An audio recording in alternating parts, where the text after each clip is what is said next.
You have to have a foundation before you can build a roof. You have to learn to walk before you learn to fly.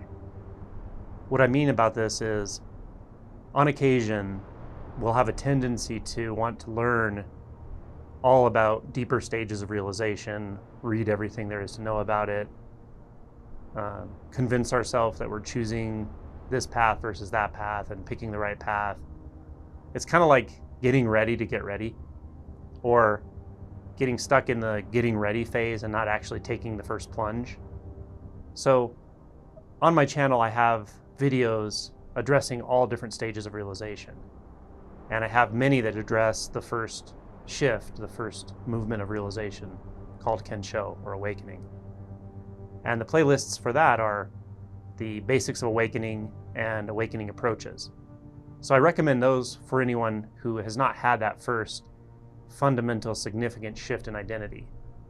Now, many people watching this have gone through that, and those playlists may be helpful still, but the other playlists on emotion, shadow work, equanimity, non-dual, etc., will be helpful for later stages, or should I just say deeper insights. But understand, these are very, very subtle insights in some ways.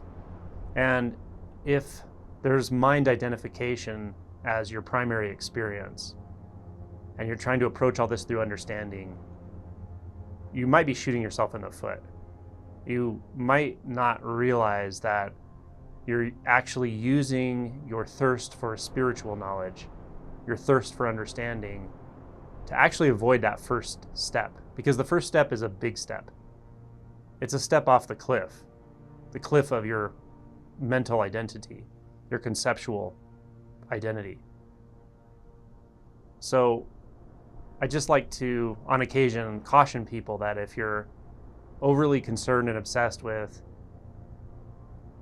esoteric knowledge, voluminous reading about Buddhism and Advaita and later stages of realization and all the nuances, just be sure that your insights, your initial insights, are clear. Because if they're not, then you're just sidetracking yourself. The beauty of the first insight, the first shift, is that it's exactly opposite what this tendency sometimes is to just try to learn our way into awakening. And the opposite, what I mean by that is, not only do we have to let go of what we're learning about awakening, what we've learned about it, what we've learned about spirituality, Buddhism, we also have to let go of what we've learned about ourselves, what we've learned about safety, what we've learned about who we are and how we fit into the world, what we've learned about what the world is and who's in the world. We even have to let go of what we think makes us happy, what we think we want, what we think we don't want.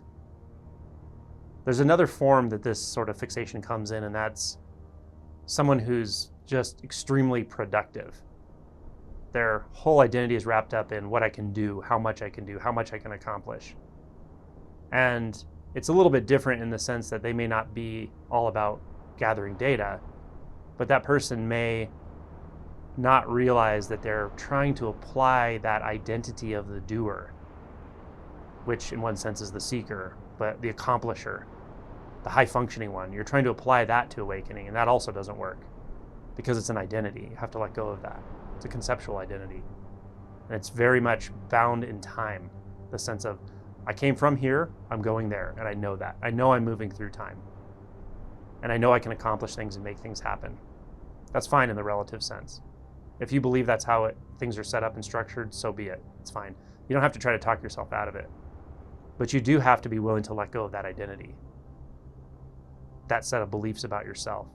You have to be willing to get so present in this moment and be willing to be completely authentic with yourself about what a thought is and what a thought is not.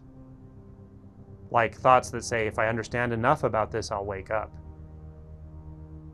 That's a tricky thought.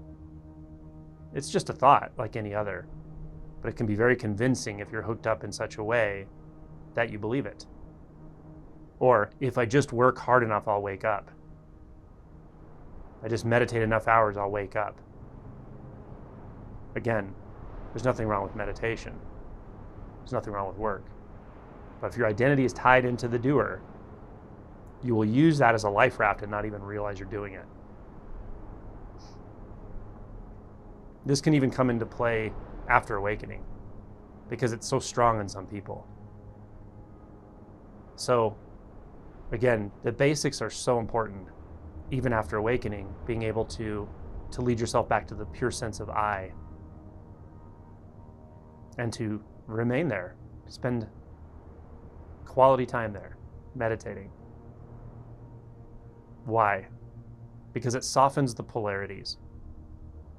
It softens passively, but it softens the tendency to believe thought, to believe doubt, to grasp onto thought and doubt. So it's a wonderful practice even after awakening. And you have access to it after awakening. That's the beauty of it. So I always recommend someone spend at least part of their time, their meditative practice, in this unbound consciousness experience, pure consciousness experience, whatever you want to call it. It's quite valuable.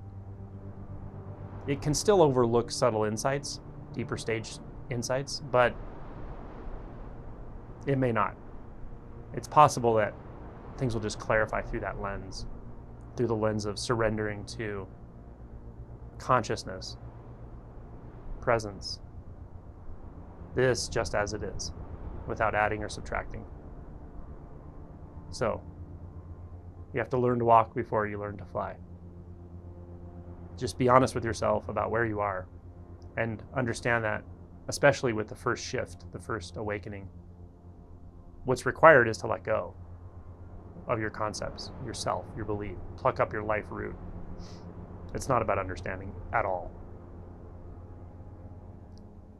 And in fact, the people I see wake up the fastest, especially with this first shift, honestly, are people who don't have a conceptual framework for it and aren't interested in conceptual frameworks.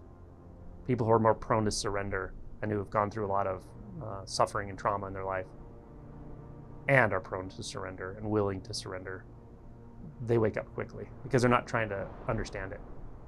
So understanding can be definitely counterproductive here, especially early on. It's really about the plunge, stepping out of your comfort zone. And at first, your comfort zone is all about what you think you know. That's your comfort. That's what you're using to protect yourself. So you have to go into this place that will feel unprotected, unguarded, beyond the known, beyond you. That's where I want you to go. And that's where you want to go. Some part of you wants to go there. And some part of you is afraid to go there. And all that is perfectly okay. Everyone's afraid. But many still walk directly into the unknown.